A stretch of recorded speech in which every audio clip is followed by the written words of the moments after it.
Bom, vamos lá então. Boa tarde para quem chegou. É a Giovana, né? Tudo bom, Giovana? Vamos. Oi, professor. Como é que tá? Tudo jóia? Fala, Tudo Gustavo. jóia. Gustavo. Não, é a apostila 2, tá? Apostila 3 nós vamos começar daqui a pouquinho. Beleza? Eu estou no finalzinho da 2. Eu estou na página 58 da 2. Eu estou já encerrando essa apostila. Bom, rendimento. Isso daqui eu comentei com vocês na segunda-feira, só que eu vou voltar para a gente não perder o ritmo. Tá? Então, vejam, rendimento. Em nosso dia a dia, utilizamos. Espera aí, deixa eu só permitir aqui. Beleza. Então, observe. Em nosso dia a dia, utilizamos inúmeras máquinas com a facilidade, com a finalidade e funções diferentes. Todavia, toda máquina tem como princípio de funcionamento a realização de um trabalho no qual se observa a transformação de uma energia em outra. Um liquidificador transforma energia cinética em energia de movimento, né? Energia rotacional de movimento. Uma pilha transforma energia química em elétrica. Um chuveiro elétrico transforma energia elétrica em energia térmica. Então, aqui nós estamos pegando a transformação, processo inicial, processo final apenas, tá? O motor de um carro, aí, ó, processo inicial e final. O motor de um carro transforma energia química em térmica e em seguida em energia de movimento. Então, no nosso dia a dia, usamos diversos dispositivos e instrumentos que convertem um tipo de energia em outro. Ou seja, no nosso entender aqui na física, máquina para a gente vai ser tudo aquilo que realiza esforço por nós, tá? Porém, o que, que vai acontecer? Outra característica geral das máquinas é que nenhuma consegue realizar uma tarefa com 100% de eficiência. Um ventilador, por exemplo, fica com seu motor aquecido após funcionar alguns minutos. Isso ocorre porque, apesar dele se destinar a converter energia elétrica em energia de movimento, parte da energia total que essa máquina recebe, né, que vem lá da tomada, se transforma em energia térmica. Não existe máquina ideal, visto que uma parcela da energia total recebida por uma máquina sempre se converte em alguma forma de indesejável de energia. No conceito aí, máquina ideal para a gente seria a máquina que aproveita toda a energia recebida para realizar trabalho. Ou seja, não ia ter perda nenhuma. Então eu pego num ventilador, por exemplo. Se o ventilador fosse uma máquina ideal, se não tivesse perda no motor dele, essa perda devido ao atrito que causa calor, toda a energia que eu ia receber na tomada, eu ia convertê-la 100% em vento, em energia de movimento. Então, os eletrodomésticos eles seriam mais econômicos. A ideia de economia, naquele selo de economia que tem nos eletrodomésticos, está justamente relacionado a ter uma melhora nessa perda, ou ter uma melhora na eficiência do equipamento. Então, quanto mais próximo de 100% for essa eficiência, for esse rendimento, mais econômico. Tá? Então, observem, a energia que uma máquina recebe por unidade de tempo é denominada potência total, enquanto a energia que é transformada pela realização de trabalho por unidade de tempo determina sua potência útil.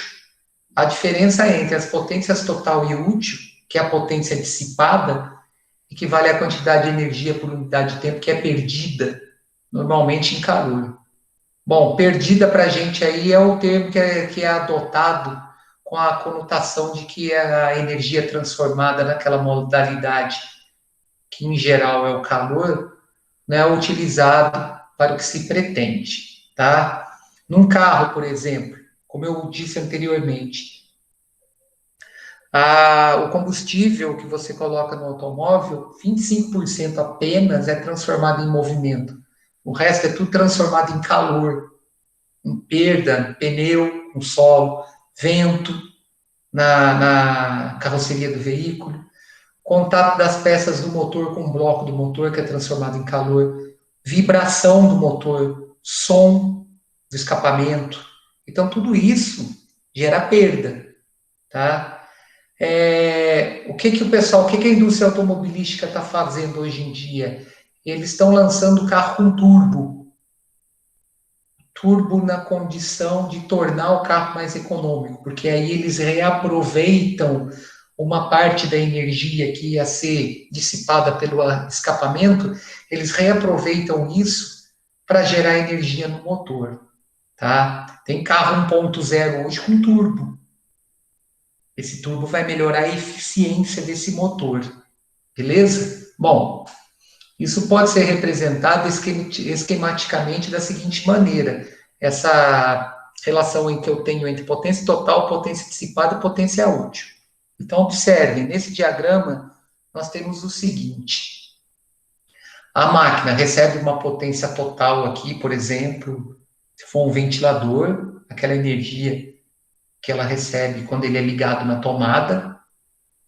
Parte dessa energia vai ser transformada por unidade de tempo em potência útil, ou seja, para fazer esse ventilador girar, criar movimento, e parte da energia associada ao intervalo de tempo vai ser a potência dissipada.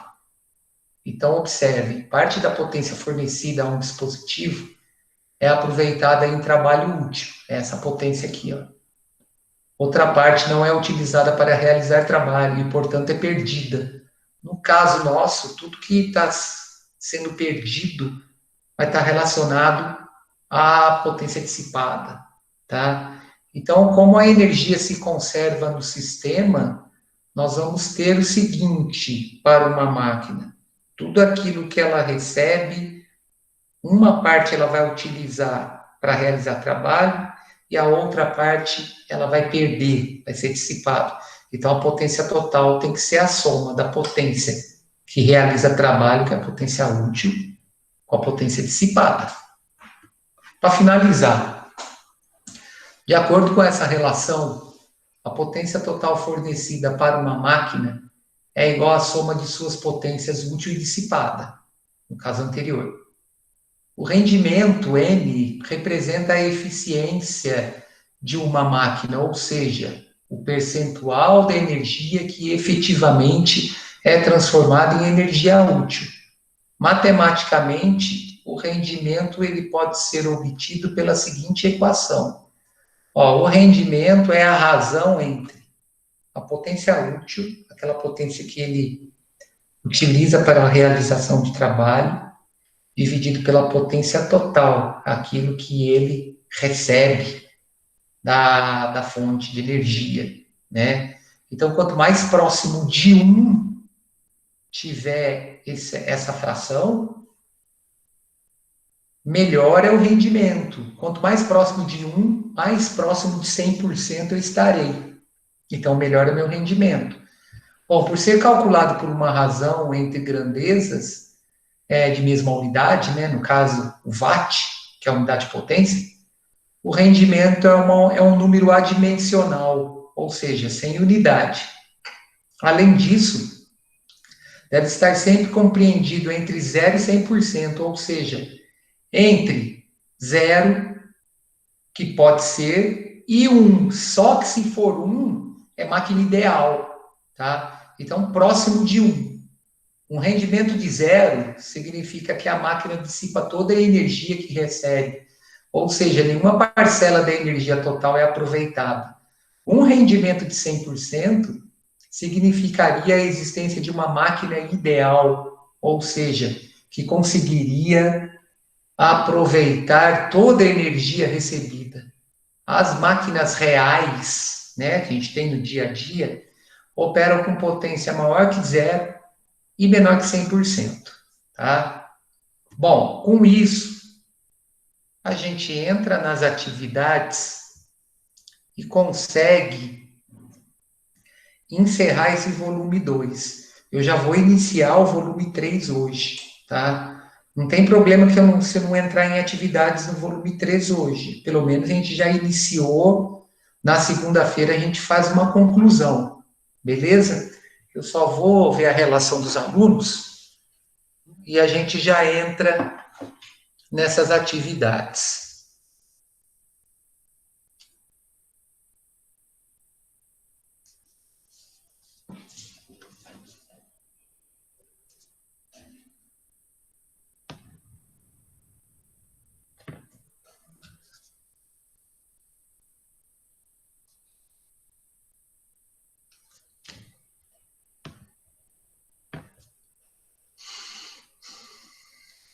Certinho. Bom, vamos lá então. Então, atividade de potência e rendimento é página 59 e 60 desse volume 2, capítulo 4. É bem fácil, tá, pessoal? Bem tranquilo, nada que assuste. Então, o primeiro exercício é um exercício teórico, que ele diz o seguinte: duas máquinas conseguem executar exatamente a mesma tarefa, ou seja, elas realizam o mesmo trabalho, mas em intervalos de tempo diferentes. Qual delas certamente desenvolve maior potência no processo realizado? Bom, vamos entender uma coisa. A potência ela está relacionada à eficiência da máquina. Quanto maior a potência, mais eficiente é a máquina. E isso está associado ao tempo, tá? Quanto menor o intervalo de tempo para a realização de um mesmo trabalho, mais eficiente é a máquina, tá? Vou citar um exemplo aqui relacionado a isso. Vamos supor que você tem dois ciclistas para percorrer uma distância de 20 quilômetros. Qual que vai ter uma potência melhor na realização desse trabalho, que é percorrer essa distância de 20 quilômetros? O que fizer no menor tempo. Então, quanto menor o tempo na realização de um mesmo trabalho, maior é a potência desenvolvida por essa máquina, tá? Então, observe como a potência é a medida da rapidez com que se transforma energia. A máquina mais rápida é a que desenvolve maior potência. O que é ser mais rápido aqui? Vamos deixar uma coisa clara. Mais rápido aqui está relacionado ao menor tempo. Então, eu tenho lá essas duas máquinas realizando o mesmo trabalho. Se uma executa o trabalho em 1 minuto e a outra leva 5 minutos para realizar o mesmo trabalho, a que realizou em 1 minuto foi mais rápida. Ou seja, ela realizou aquele trabalho no menor intervalo de tempo. Ela foi mais eficiente, tá? No caso, o trabalho está relacionado à transformação de energia. Então, eu posso ter uma máquina, por exemplo, que vai erguer um objeto de massa qualquer 20 metros. Quanto mais rápido ele erguer esse objeto, melhor é a eficiência, maior é a potência. Tá? Bom, exercício 2. Uma mulher de massa 50 quilogramas sobe uma rua cuja elevação total é de 30 metros em 40 segundos. Qual é a potência média desenvolvida pela moça? Bom, o que vai acontecer? A realização do trabalho aqui está associado ao trabalho da força-peso, certo? Esse trabalho da força-peso relaciona o peso e o deslocamento realizado por essa força-peso. Como é que eu vou calcular essa potência? Eu vou dividir esse trabalho da força-peso pelo tempo. Não preciso mexer em unidade, todas as unidades estão no sistema internacional, tá? Massa tem que estar em quilograma, beleza. A elevação aí, que é a distância percorrida na vertical, tem que estar em metros, tá tranquilo. E o tempo para a realização desse trabalho tem que estar em segundo. Então tá tudo certinho. Então, como é que eu vou calcular essa potência? Como ela sobe uma elevação, temos um deslocamento vertical. E, consequentemente, aí, ó, existe o trabalho da força-peso. Então, como é que eu calculo o trabalho dessa força-peso? É a força vezes o deslocamento, que é essa elevação, vezes cosseno de 180, tá? Por que cosseno de 180? Porque a força-peso ela é radial, ela é vertical e para baixo. E o deslocamento dela aqui, como ela está subindo, é vertical e para cima. Então, eles formam um ângulo de 180 graus entre si. Observe, o trabalho da força-peso é negativo, tá? Porque esse trabalho está indo contra, a força-peso está contra o deslocamento da mulher. Agora, a potência média dela está associada ao trabalho da força dividido pelo intervalo de tempo. Observe que ele não colocou o sinal de negativo aqui. Por quê? Porque quem está realizando o trabalho é ela. Ela está gastando essa energia, tá? Então, são os 15 mil joules de trabalho realizado pela moça, aqui, ó, tá bem claro aqui, ó, dividido pelo tempo em segundos. Então, ela realiza um trabalho, ela tem uma potência média de 375 watts, tá? Só fazendo uma conta rápida aqui, só por curiosidade, vou pegar esses 375 e vou dividir por 60, que é uma lâmpada de 60 watts. Essas lâmpadas, vou pegar uma lâmpada de 100 watts. Então, fica bem tranquilo. Esse trabalho realizado por ela, essa energia que ela gastou nesse intervalo de tempo de 40 segundos, dá para acender aproximadamente 4 lâmpadas de 100 watts nesse intervalo de 40 segundos, só para a gente fazer uma analogia com a energia gasta, tá? Bom, exercício 3. O motor de uma scooter, que é um tipo de motocicleta, tem uma potência de 800 watts. Se ela tem autonomia de 5 horas de funcionamento, qual o trabalho desenvolvido pelo motor em quilojoule? Então, o que acontece? Eu tenho a potência, 1 watt, e tenho o tempo em hora. Para eu calcular o trabalho que está associado a essa expressão aqui, ó, aqui embaixo, no exercício 3, que a potência é a razão entre o trabalho e o tempo, para eu calcular esse trabalho, eu tenho que transformar esse tempo em segundo, tá? Então, vamos lá. Olha lá, ó, a potência é a razão entre o trabalho e o tempo.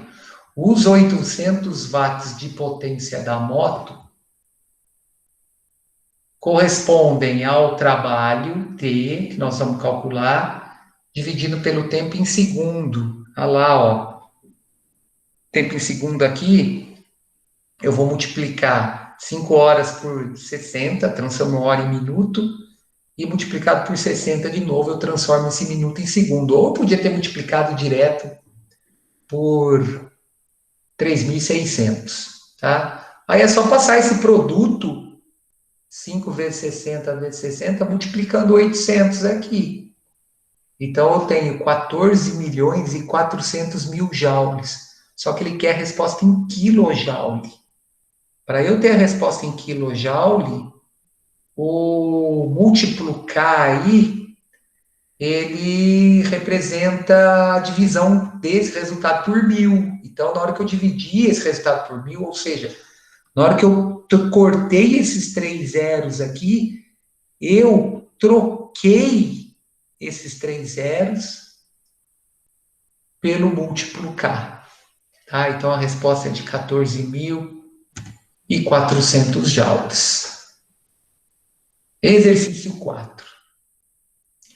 Uma locomotiva puxa uma composição de vagões e, por certo intervalo de tempo, exerce uma força de 1 vezes 10 a quinta newton, mantendo em um trecho retilíneo a velocidade da composição constante em 10 metros por segundo.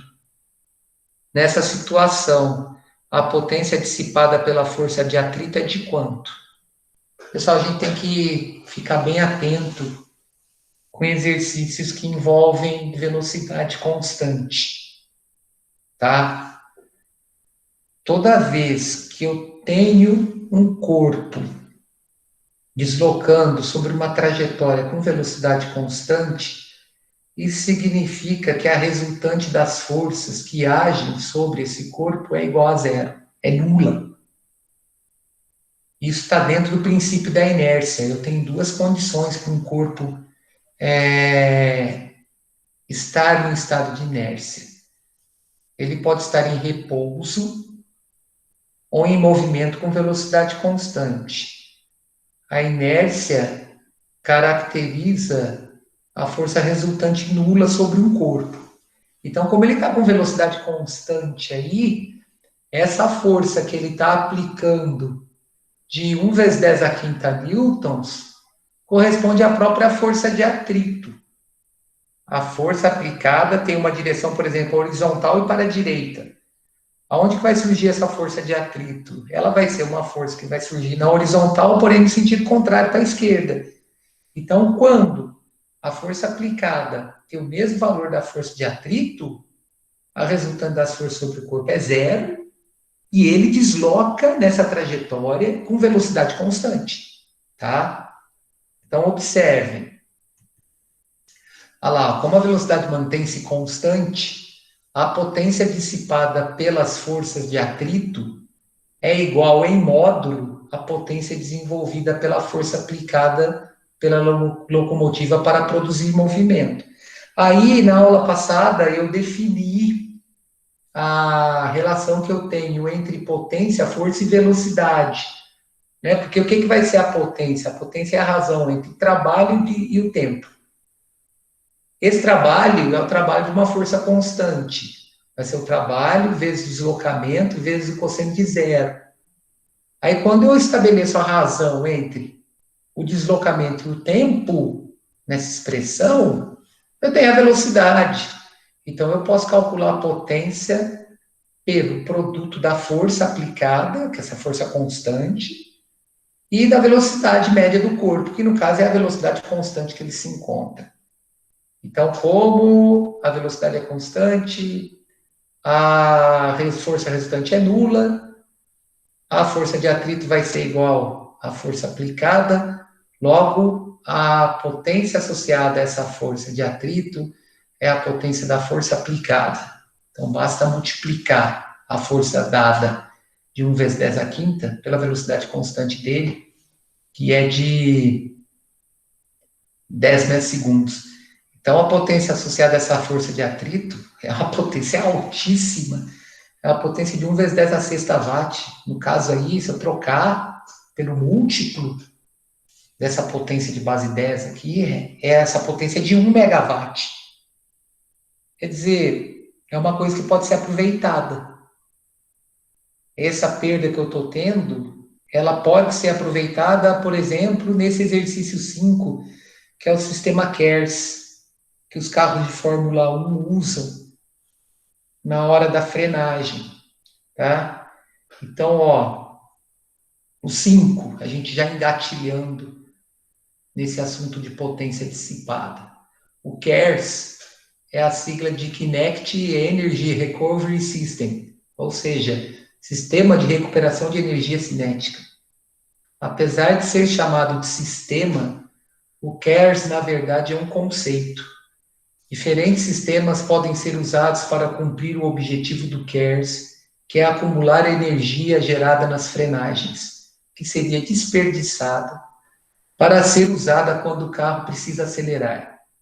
O sistema foi incluído na Fórmula 1 desde 2009, inicialmente como opcional. Foi banido, mas voltou desde a temporada 2011. A potência fornecida pelo KERS representa cerca de 10% da potência máxima de um motor de carro de Fórmula 1, onde é utilizado em ultrapassagens. Pelo regulamento, a cada volta, o KERS poderá liberar no máximo 400 quilojoules de energia. Na prática, significa que o piloto terá 6,7 segundos para utilizar toda essa energia extra. Pô, 6,7 segundos na Fórmula 1 é um tempo enorme. As pole positions são decididas em milésimos de segundo. Então, 6,7 segundos para você utilizar isso numa volta é muito tempo. Então, ó, com base nos dados informados e sabendo que um cavalo vapor é igual a 735 watts, podemos dizer que o veículo pode contar com uma potência adicional de aproximadamente quanto? Bom, essa tecnologia de KERS, ela está sendo muito utilizada em carros elétricos. O sistema de freio dos carros elétricos, ele armazena energia para depois ser utilizada de novo no veículo. Quem tiver a curiosidade e quem gostar, procura no YouTube uma Lamborghini elétrica. A Lamborghini lançou uma Lamborghini elétrica. Ela é monstro. As rodas dela geram energia. Ela tem um sistema de indução eletromagnética nas rodas, nas 4 rodas. As rodas têm motor independente. O carro é um monstro, sem brincadeira. Aí dá uma olhada lá, assiste o vídeo lá e depois me conta, tá? Da Lamborghini elétrica, vão gostar. Bom, então, o interessante aqui é o seguinte, que essa energia liberada aqui de 400 kJ, nesse tempo de 6,7 segundos, ele vai gerar uma potência, nesse intervalo de tempo, maior que a potência de muito carro popular, da potência do motor de muito carro popular. Como é que eu vou fazer essa conta? Ele é simples. Ah, questão 4, a resposta é a letra B, tá? Eu esqueci de pôr, de liberar aqui. Então, ó, a potência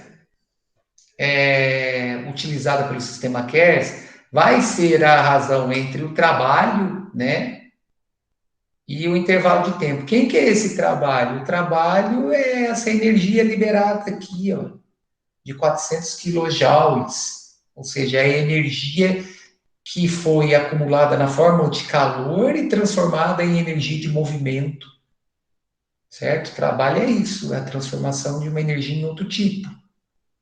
Então, eu vou ter o quê? Eu vou ter a realização do trabalho de 400 kJ, ou seja, 4 vezes 10 a terceira, dividido pelo tempo em que eu posso utilizar esse KERS, que é de 6,7 segundos. Então, dividindo 400 por 6,7, eu vou ter um resultado aproximadamente igual a 59,7 vezes 10 a terceira watt, ou 59,7 kW. Aí é só fazer uma regra de 3 para a gente poder encontrar essa potência em cavalo vapor, né? As opções estão todas em CV. Então, foi dado que um cavalo vapor é 735 watts, eu monto a regra de 3. Para 735 watts, eu tenho um cavalo vapor. Para X cavalo vapor, eu tenho a potência em watts do KERS, que é de 59.700 watts. Multiplico em cruz, na verdade, eu vou dividir esse 59.700 por 735. Ou seja, a potência liberada pelo KERS nesse tempo de 6,7 segundos é de 81,22 cavalos vapor.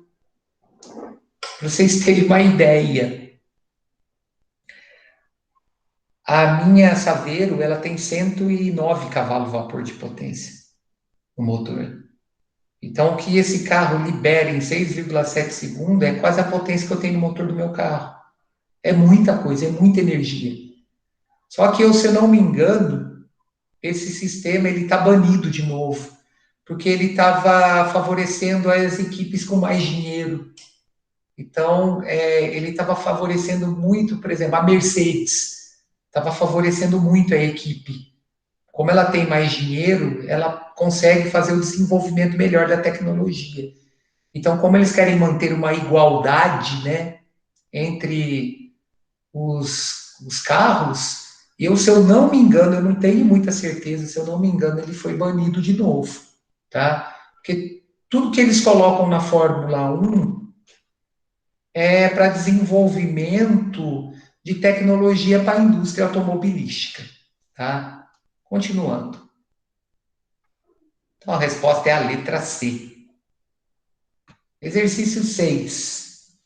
Quando se abre o capô de um automóvel que está em funcionamento ou esteve assim há pouco, deve-se ter cuidado para não encostar no motor para não correr o risco de sofrer queimadura. Se existisse um motor de carro com rendimento de 100%, ele esquentaria, produziria algum barulho, apresentaria vibrações? Justifique sua resposta. Pessoal, se existisse um motor com eficiência de 100%, os problemas energéticos do mundo eles iam estar resolvidos. Tá? Problema energético, problema de poluição, ia ser uma beleza. Por isso que o carro elétrico é eficiente. O carro elétrico não tem essa perda elevada associada ao motor esquentar, ao ruído, à vibração. Isso tudo causa perda. Ruído causa perda. Vibração no motor, se o motor não estiver bem regulado, ele vai gerar perda. Tá? E o aquecimento do motor também gera perda, ou seja, se você não está andando com líquido de arrefecimento do motor no nível correto, o motor vai esquentar mais, você vai gerar perda, você vai gastar mais. Tá? Se você não anda com os pneus calibrados, a calibragem correta, o pneu vai ter uma diferença de contato com o solo, vai gastar mais pneu, você vai gastar mais energia. Tá? O pessoal que troca a roda de carro, né? Carro sai de fábrica com aro 15, por exemplo. Aí o cara vai lá, mete um aro 19, aumenta a banda de rodagem do pneu, vai ter mais contato, vai provocar mais atrito, vai gastar mais combustível. Tá? Então a justificativa aqui é a seguinte, ó. Se o rendimento de um motor pudesse ser de 100%, toda a energia química armazenada nas moléculas do combustível seria transformada integralmente em energia cinética para a movimentação do veículo. Dessa forma, o motor não esquentaria, pois não haveria qualquer tipo de resquício de energia térmica capaz de fazê-lo. Não produziria barulho, ou seja, energia sonora, e também não vibraria a energia cinética não útil. Essa vibração no motor está relacionada à regulagem do motor. Né? Quando o carro está desregulado, o motor vibra mais. Aí você vai ter mais gasto de combustível. Tá? Infelizmente, isso não acontece. Né? Como eu disse na segunda-feira, o rendimento de um motor a combustão ele gira em torno de 25%. Então, isso significa que cada R$ 100 que você coloca de gasolina no tanque de combustível, R$ 25 você aproveita, R$ 75 você joga fora, tá? Relacionado a aquecimento, a atrito, a vibração, a ruído, a essas coisas todas. Bom, exercício 7. Uma máquina de puxar água realiza um trabalho de 2.000 joules em 10 segundos. Sabendo que essa máquina tem rendimento de 40%, o rendimento dela é péssimo, qual a potência total consumida pela máquina? Então, vamos primeiro calcular a potência útil, que é a potência que eu tenho para realizar esse trabalho de 2.000 joules em 10 segundos. Então, vamos lá, ó. A potência útil é o trabalho útil, que é 2.000 joules, dividido pelo tempo que se gasta para realizar esse trabalho, que é 10 segundos. Então, ela tem uma potência útil de 200 watts. Ou seja, isso corresponde ao 40% de rendimento dessa máquina, certo? Então, como esse rendimento é de 40%, nós vamos ter o quê? Que a potência útil, que o rendimento, perdão, é a razão entre a potência útil e a potência total. Olha lá, o rendimento dela é de 0,4, tá? A potência útil dela corresponde a esse valor de 200 watts. A potência total vai ser o resultado da divisão desses 200 por 0,4. Então, a potência total dela é de 500 watts. Quer dizer, é um desperdício, né, de energia. Você gera 500, mas só utiliza 200, você perde 300 na forma de calor. Ou seja, 60% da energia total dela é perdida no meio em forma de calor, tá? Questão 8 para finalizar a apostila, e eu já vou deixar a atividade aí engatilhada. Então, ó, um automóvel com massa de 8 vezes 10 ao quadrado quilogramas desloca-se com velocidade constante de 36 quilômetros por hora, velocidade constante de 36 quilômetros por hora sobre uma pista horizontal. Considerando-se o módulo da aceleração da gravidade local de 10 metros segundo ao quadrado, e admitindo-se que as forças de resistência ao movimento são constantes e iguais a 55% do peso do veículo, a potência desenvolvida pelo motor do automóvel é igual em quilowatt a quanto? Bom, a primeira coisa que a gente tem que calcular aqui é essa força de resistência relacionada a 55% do peso. Ou seja, calcula a força-peso primeiro. Olha lá, o peso do carro é a massa vezes a aceleração da gravidade. A massa dele foi dada de 800 quilogramas, né? 8 vezes 10 ao quadrado. E a aceleração da gravidade, 10. Então, o peso desse automóvel é de 8.000 newtons. Esse carro, ele é tranquilo, tá? Ele tem uma massa de 800 quilogramas. Tá? Então, ele tem uma relação de peso aí bem tranquila. Bom, a força de resistência do ar ao movimento do automóvel é de 55% da força encontrada anteriormente, ou seja, é de 55% do peso, ou seja, 55% de 8.000, que é multiplicar 0,55 por 8.000, a força de resistência aí é de 4.400 newtons. Bom, como a força de resistência é igual à força motora do automóvel, por que a força de resistência é igual à força motora do automóvel? Porque essa força de resistência, ela está relacionada a esse automóvel deslocando nessa trajetória com velocidade constante, tá? Então, neste caso, eu vou ter a força resultante sobre o corpo igual a zero. Então, a força que o motor aplica é igual à força de resistência gerada sobre o veículo. Então, olha lá, como a força de resistência é igual à força motora do automóvel, nós temos que essa força F' de 4.400 newton vai ser igual à força motora, certo? Então, qual vai ser a potência desenvolvida pelo motor? A potência desenvolvida pelo motor está relacionada ao produto dessa força motor e à velocidade. A força motora é de 4.400 watts. A velocidade desenvolvida, por que está 10 aqui? Porque eu tenho que transformar a velocidade que está em quilômetro por hora em metro por segundo. Ou seja, eu tenho que dividir isso por 3,6. É o que nós vimos lá em março, faz tempo.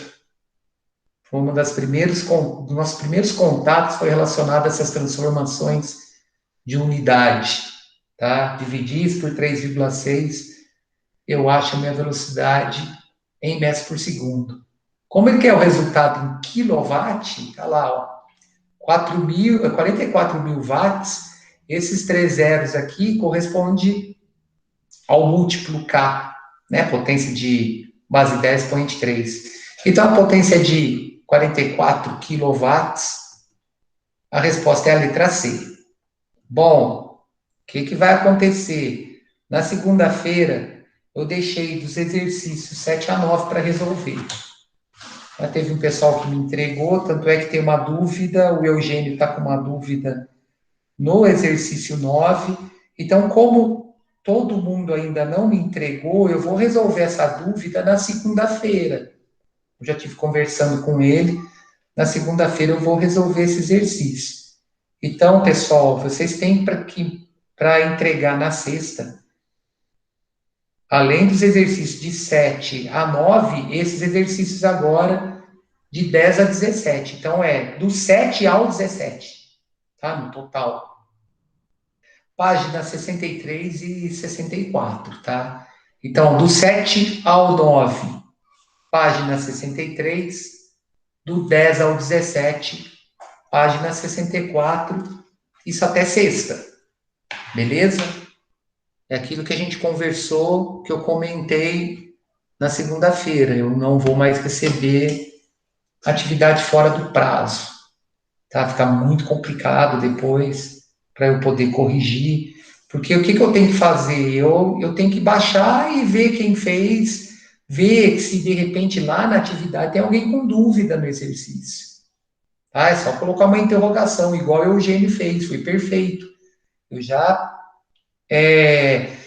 vi que ele estava com a dúvida ali, ele deixou em branco, colocou uma interrogação. Então, o que vai acontecer? Todo exercício que eu estou vendo que tem aluno com dúvida, eu estou anotando aqui, estou montando o exercício para a gente poder sanar essa dúvida após a entrega das atividades, tá? Bom, vamos fazer um intervalo.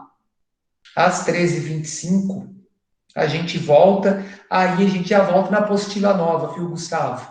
Na próxima aula agora, nós já vamos entrar na apostila 3. Beleza, gente? Então, até daqui a pouquinho. Vai lá tomar uma água, tomar um cafezinho, que eu vou tomar também. E a gente volta daqui a pouco. Um abraço. Tchau. Tchau. Tchau, gente. Até daqui a pouco.